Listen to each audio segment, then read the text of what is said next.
معلوم ہوتا ہے وہ یہی ہے کہ ایک آدمی اگر کسی کو پیسہ دیتا ہے اور یہ کہتا ہے کہ یہ پیسہ میرا ہے، حفاظت سے رکھیے، جب مجھے ضرورت ہوگی تو میں اسے لے لوں گا۔ اب ہم یہ سمجھتے ہیں کہ ٹھیک ہے، جب اس نے پیسہ رکھا ہے، اسے ضرورت ہوگی تو اس وقت اسے لوٹا دیا جائے، یہ امانت کا تقاضا ہے۔ اور اگر کسی نے نہیں لوٹایا یا ادھر ادھر گھمانے کی کوشش کی یا سرے سے انکار کر دیا تو یہ امانت میں خیانت ہوگی، اور واقعتاً یہ امانت میں خیانت ہے، لیکن صرف امانت کا دائرہ جو ہم نے یہیں تک محدود کر لیا ہے، اس کو ذرا سمجھنے کی ضرورت ہے۔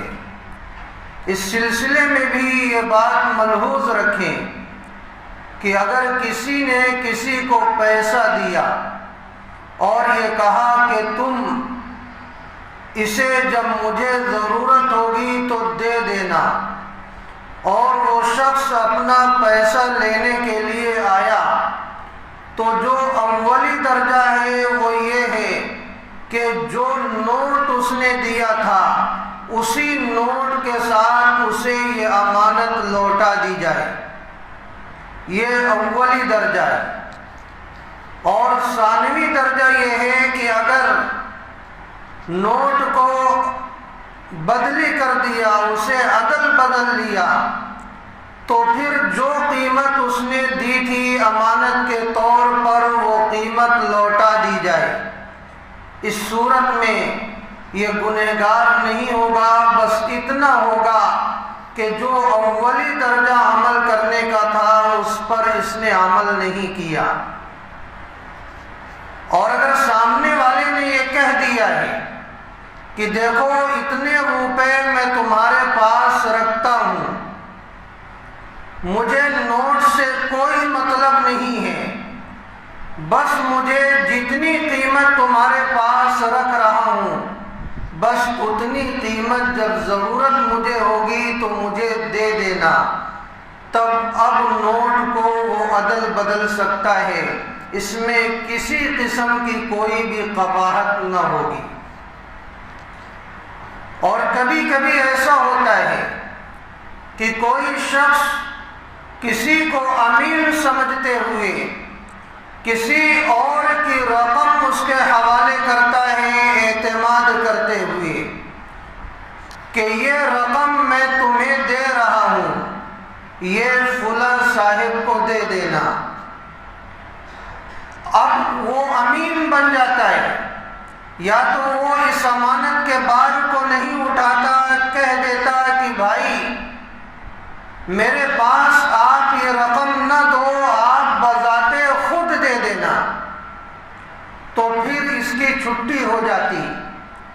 لیکن اس نے خاموشی اختیار کی اور اس سلسلے میں کچھ نہیں کہا، بلکہ اس کی طرف سے جب یہ کہا گیا کہ بھائی یہ رقم میں فلاں صاحب کی تمہیں دے رہا ہوں، تم انہیں دے دینا، اور اس نے لے لیا، تو گویا یہ اس وقت امین بن گیا، اس کے ذمے ہے کہ امانت داری کے ساتھ اسے وہ رقم دے دی جائے۔ اب اگر اس نے وہ رقم نہیں دی،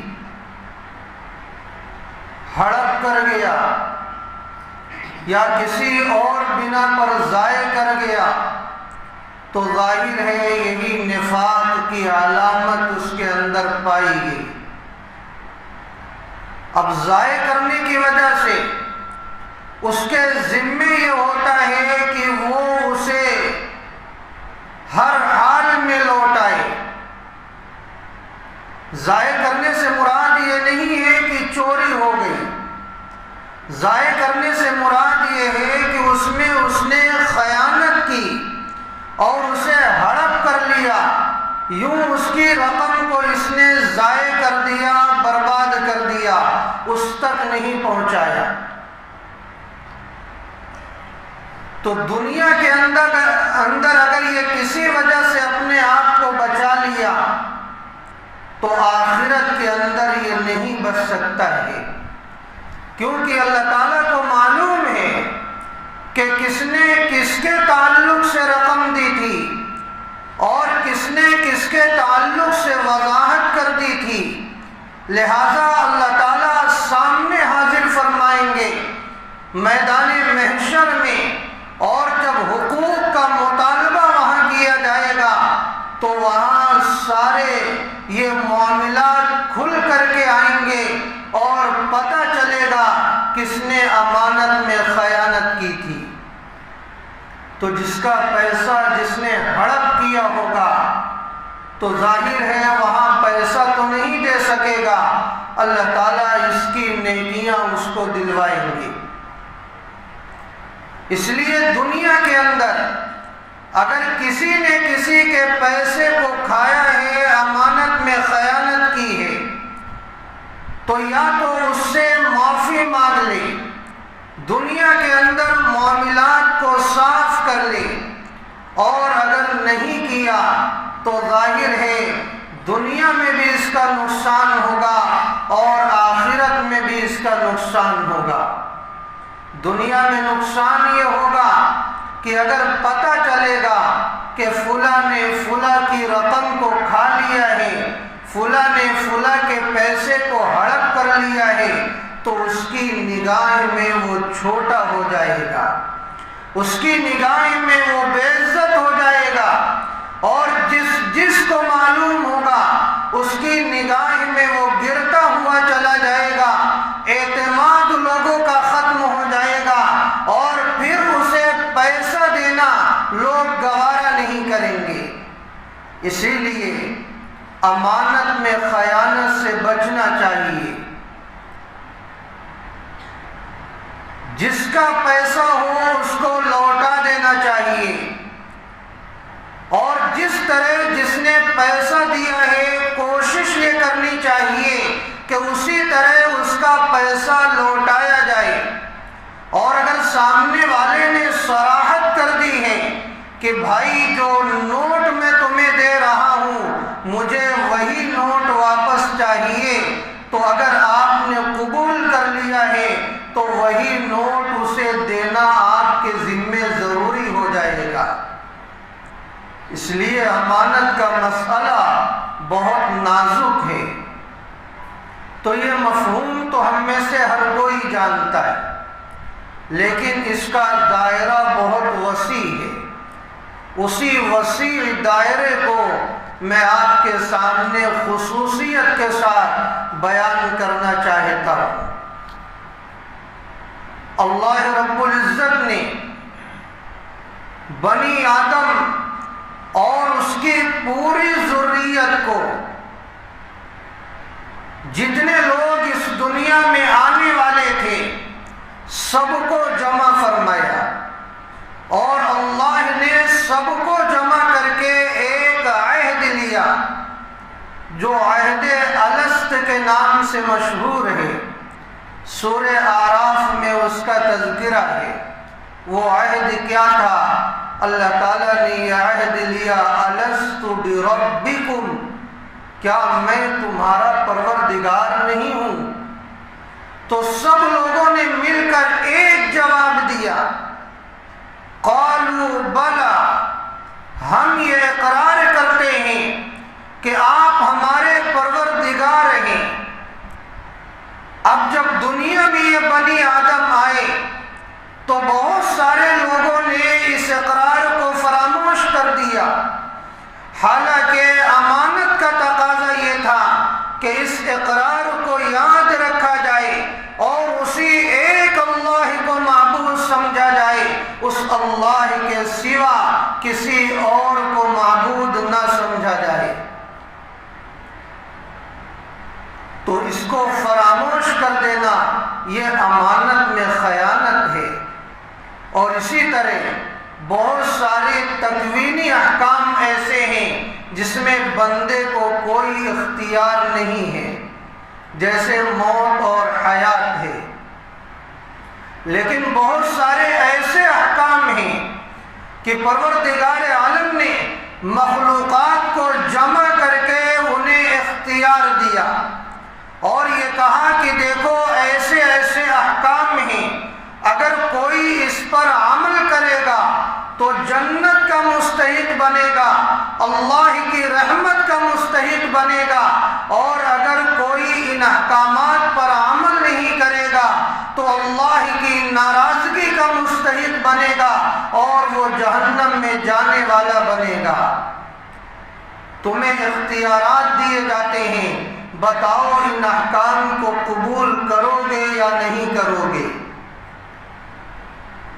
تو زمین پر جب یہ بات پیش کی گئی تو زمین نے انکار کر دیا کہ نہیں، ہم اس قابل نہیں ہیں، ہم سے کوتاہی ہو جائے گی، اللہ تعالیٰ ناراض ہو جائیں گے اور پھر اللہ کے عذاب کا مستحق ہونا پڑے گا۔ زمین نے انکار کر دیا، ڈر گئی۔ آسمان کے اوپر پیش کیا گیا، آسمان نے بھی انکار کر دیا۔ پہاڑوں کے اوپر پیش کیا گیا، پہاڑوں نے بھی انکار کر دیا۔ اور جب اللہ نے یہ پیشکش انسانوں سے کی تو انسان نے اس بوجھ کو اٹھانے کے لیے تیار ہو گیا، کیونکہ انسان جلد باز ہے، بہادری میں آگے بڑھ گیا کہ ہم یہ اقرار کرتے ہیں کہ ہم ان احکامات کی پاسداری کریں گے، ہم اس بار کو اٹھائیں گے اور جنت میں جانے والے بنیں گے۔ انسان نے اس بوجھ کو اٹھایا، لیکن اٹھانے کے بعد بھول گیا میں نے کس بار کو اٹھایا تھا اور اللہ کی نافرمانی کرنے لگا۔ اسی کو امانت سے تعبیر کیا گیا ہے۔ قرآن کریم میں اللہ رب العزت نے ارشاد فرمایا، اِنَّا عَرَضْنَا الْأَمَانَةَ عَلَى السَّمَاوَاتِ وَالْأَرْضِ وَالْجِبَالِ فَأَبَيْنَ أَن يَحْمِلْنَهَا وَأَشْفَقْنَ مِنْهَا وَحَمَلَهَا الْإِنسَانُ إِنَّهُ كَانَ ظَلُومًا جَهُولًا، کہ بے شک ہم نے اس امانت کو آسمانوں پر، زمینوں پر اور پہاڑوں پر پیش کیا، وہ سب ڈر گئے، لینے سے انکار کر دیا۔ وَحَمَلَهَا الْإِنسَانُ، انسان نے اس بوجھ کو اٹھایا ہے۔ آگے ارشاد فرمایا، إِنَّهُ كَانَ ظَلُومًا جَهُولًا، یہ انسان ظالم ہے اور بڑا نادان ہے۔ اب جب ذمہ داری کو اٹھا لیا تو اسے نبھانا چاہیے، لیکن یہ انسان ذمہ داری کو اٹھانے کے باوجود اس کو نبھانے کی کوشش نہیں کرتا۔ امانت داری کا تقاضا یہ ہے کہ اللہ کے احکام کی پاسداری کا اس نے وعدہ کیا ہے تو اللہ کے احکام کی پاسداری کرنا چاہیے۔ تو یہ بھی ایک امانت کا مفہوم ہے۔ اسی طرح ہماری پوری زندگی یہ اللہ کی امانت ہے۔ ہم اپنی زندگی کے مالک نہیں ہیں، بطور نیابت اللہ تعالیٰ نے ہمیں تصرف کرنے کا حق دیا ہے، ورنہ یہ زندگی اللہ کی ہے، یہ ہمارا جسم یہ اللہ کی امانت ہے، اللہ اس کا مالک ہے، یہ اللہ کی طرف سے عطا کردہ ہے۔ لیکن بندوں نے یہ سمجھ لیا کہ اس کے مالک ہم ہیں، ہم جیسی چاہیے زندگی بسر کریں۔ ہمارا پورا جسم اللہ کا عطا کردہ ہے، ہمارا پورا جسم اللہ کی ملکیت میں ہے، ایک ایک عضو کا مالک اللہ ہے۔ اسی لیے ایک ایک عضو کو جس طرح صرف کرنا چاہیے، جس طرح استعمال کرنا چاہیے، اللہ نے اس کے لیے اپنا قانون بنایا ہے، اللہ نے اس کا طریقہ کار ہمیں بتایا ہمیں کس طرح اپنے عزم کو استعمال کرنا ہے۔ یہ دماغ اللہ کی طرف سے نعمت بھی ہے اور امانت بھی ہے۔ نعمت تو اتنی بڑی ہے کہ آدمی کا جسم کتنا خوبصورت کیوں نہ ہو، لیکن اگر اس کا دماغی توازن صحیح نہیں ہے تو ظاہر ہے پورا جسم اس کا برباد ہے، اس کی کوئی وقار نہیں، اس کی کوئی حیثیت نہیں، لوگ اسے عزت کی نگاہ سے نہیں دیکھتے، لوگ اسے اپنے پاس بیٹھانا گوارا نہیں کرتے، لوگ اسے اپنے برابر مقام نہیں دینا چاہتے، دماغی توازن صحیح نہیں ہے۔ تو یہ دماغ اللہ کی طرف سے کتنی بڑی نعمت ہے اور ساتھ ساتھ امانت بھی ہے۔ امانت اس طرح کہ اللہ تعالیٰ نے اسے عطا کیا ہے اور اللہ نے یہ بتلایا ہے کہ دماغ تمہیں کیوں دیا گیا ہے۔ اس دماغ کا صحیح استعمال کر کے اللہ کے قرب کو حاصل کرنے والے بن جاؤ، اللہ کی رضا والے اعمال کرنے والے بن جاؤ، اس دماغ کے اندر اچھی باتوں کو بسانے والے بن جاؤ۔ اب ظاہر ہے دماغ کے ذریعے اگر خیر کا کام انسان لیتا ہے تو وہ امانت میں امانت داری کا معاملہ کرتا ہے، اور اگر اس دماغ کے ذریعے وہ شر پھیلانے کی کوشش کرتا ہے تو یہ اس امانت میں خیانت کرتا ہے۔ اسی دماغ کو آدمی صحیح استعمال کر کے بہت ساری خیر وجود میں لا سکتا ہے، اور اسی دماغ کو غلط استعمال کر کے بہت سارے فتنوں کو وہ پیدا کر سکتا ہے۔ اب اگر کوئی اپنے دماغ کا غلط استعمال کر کے فتنے پیدا کرتا ہے، اختلاف و انتشار پیدا کرتا ہے، آپس میں دوریاں پیدا کرتا ہے، نفرتوں کو ہوا دیتا ہے، تو ظاہر ہے وہ اس امانت میں خیانت کرتا ہے۔ اور اگر کوئی اس کا صحیح استعمال کر کے محبتوں کو پھیلاتا ہے، آپس میں دلوں کو جوڑتا ہے، لوگوں کو اللہ کے قریب کرتا ہے، تو یہ بات سمجھ میں آتی ہے کہ یہ اس امانت میں امانت داری کا معاملہ کرتا ہے۔ اسی طرح اللہ رب العزت نے آنکھ کی نعمت عطا فرمائی۔ یہ آنکھ کی نعمت یہ امانت بھی ہے اور نعمت بھی ہے۔ نعمت اس طرح ہے جن کے پاس آنکھیں نہیں، ان سے پوچھئے یہ کتنی بڑی نعمت ہے، اور ایک نظر وہ اپنے گھر والوں کو اس دنیا کو دیکھنا چاہتے ہیں، کس طرح ان کے اندر یہ جذبات ہیں، یہ خواہشات ہیں، لیکن ساری دنیا عاجز و قاصر ہے، اسے دکھلا نہیں سکتی۔ یہ کتنی بڑی نعمت ہے۔ اگر ہم اس نعمت کی شکر گزاری پر آ جائیں تو یہی ایک نعمت آپ کو اللہ والا بنا سکتی ہے۔ آج بہت سارے لوگوں کے پاس آنکھیں نہیں، اور اگر بینائی کمزور ہو جائے تو بھی آدمی کس طرح پریشان ہوتا ہے، بینائی کو صحیح کرنے کے لیے نہ جانے کتنے روپے وہ خرچ کرتا ہے۔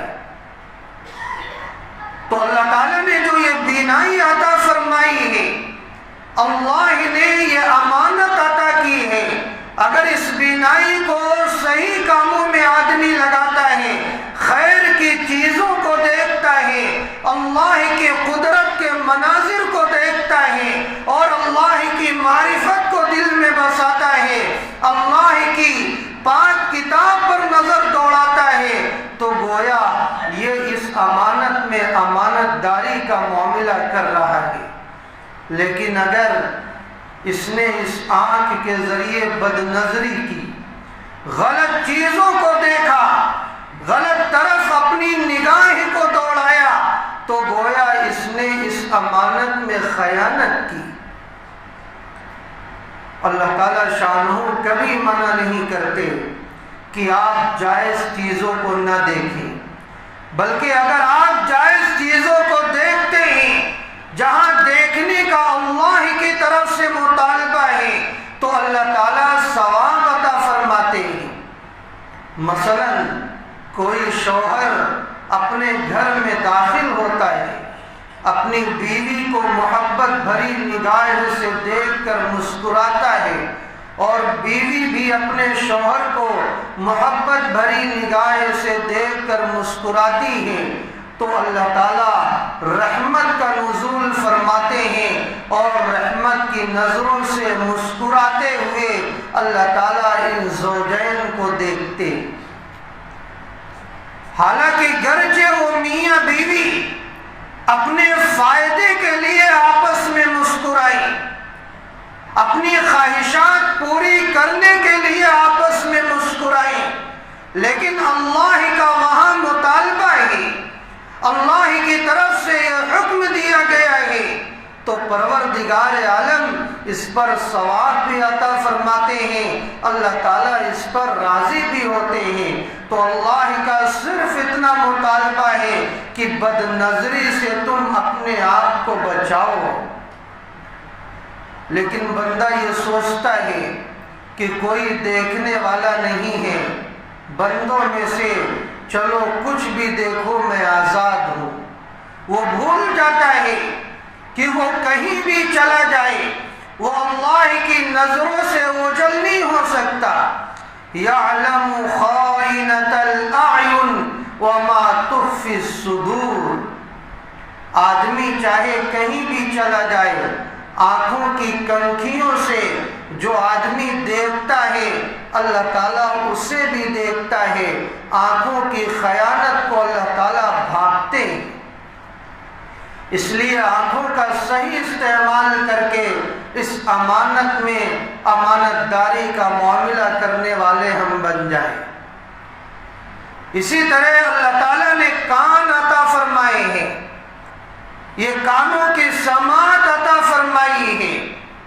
اگر بندے اپنے کانوں سے صحیح چیز کو سننے والے بنتے ہیں تو یہ سمجھ جائیے کہ یہ اپنے کان میں امانت داری کا معاملہ کرتے ہیں، اور اگر انہی کانوں سے وہ گانے سنتے ہیں، اسی کانوں سے وہ غیبت سنتے ہیں، اسی کانوں سے وہ الزام کی باتوں کو سنتے ہیں، اور اسی کانوں سے ان باتوں کو سنتے ہیں جن باتوں کے ساتھ اللہ کی ناراضگی ہے، تو ظاہر ہے یہ بندے اس کان کی امانت میں خیانت کرتے ہیں۔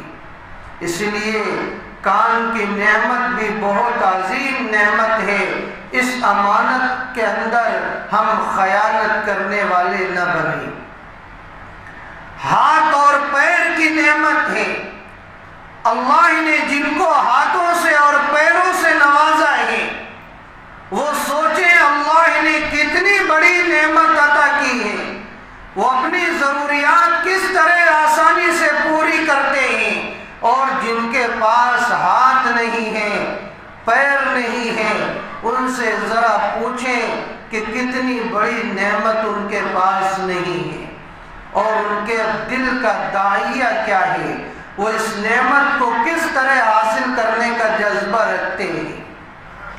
اس لیے اپنے ہاتھوں کو صحیح چیزوں کی طرف بڑھائیں، حلال چیزوں کی طرف بڑھائیں، اپنے قدموں کو خیر کی چیزوں کی طرف دوڑائیں، تو یہ امانت میں امانت داری ہوگی، ورنہ امانت میں خیانت ہوگی۔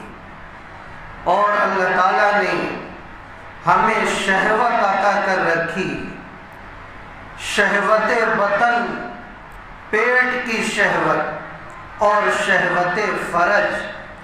ظاہر ہے یہ شہوت بھی بہت بڑی نعمت ہے۔ اگر ہمارے اندر شہوت نہ ہوتی، بھوک نہ لگتی، تو کھانا کھانے میں کبھی مزہ آ سکتا تھا۔ پیاس کی شہوت نہ ہوتی تو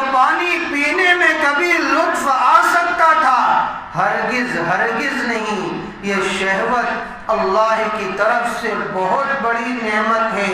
انسان کو بھوک لگتی ہے، وہ کھانا کھاتا ہے، اسے لطف آتا ہے، پیاس لگتی ہے، پانی پیتا ہے، اسے مزہ آتا ہے۔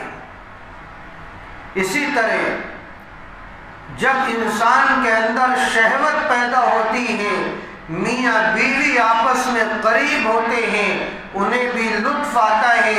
اگر یہ شہوت نہ ہو تو ظاہر ہے کوئی کسی کے قریب ہونا گوارا نہ کرے۔ اور اللہ کا کیسا نظام ہے، ایسا نہیں کہ یہ شہوت فوراً ختم ہو گئی۔ اللہ تعالیٰ جب تک چاہتے ہیں اس شہوت کا اعادہ فرماتے رہتے ہیں تاکہ دنیا کا نظام صحیح معنوں میں صحیح سے چل سکے۔ لیکن اللہ نے وہی اصول بنایا۔ شہوت بطن جو ہے، پیٹ کی شہوت، اگر آپ نے اللہ کی مرضیات کے اعتبار سے اس شہوت کو پورا کیا ہے تو اس امانت میں امانت داری کا معاملہ کیا ہے، اور اگر اللہ کی مرضیات سے ہٹ کر اس شہوت کو پورا کیا ہے تو ظاہر ہے اس امانت میں آپ نے خیانت کی ہے۔ شہوت بطن میں امانت داری کیا ہے؟ آپ حلال روزی حاصل کریں اور اپنے پیٹ کی شہوت کو حلال طریقے پر بجھانے والے بنے۔ اگر آپ نے اپنی بھوک کو حرام طریقے پر مٹایا ہے تو گویا آپ نے امانت میں خیانت کی ہے۔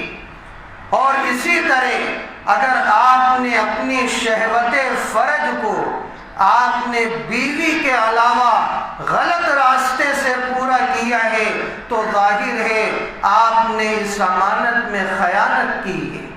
اس لیے ان دونوں شہوت کو اللہ کی نعمت سمجھتے ہوئے، اللہ کی طرف سے امانت سمجھتے ہوئے اس کا صحیح استعمال کرنے والے بن جائے تو ہمارا پورا جسم، اس جسم کا ایک ایک عضو اللہ کی نعمت اور اللہ کی امانت ہے۔ اگر ہم نے اس کا صحیح استعمال کیا تو اس امانت میں امانت داری کا معاملہ کیا، اور اگر اس کا صحیح استعمال نہ کیا تو ہم نے اس میں خیانت کی اور منافقوں والی علامت کو اپنے اندر پیدا کیا۔ یہی تو وجہ ہے کہ یہ جسم اللہ کی امانت ہے۔ اللہ تعالیٰ نے خودکشی کو حرام کر دیا ہے۔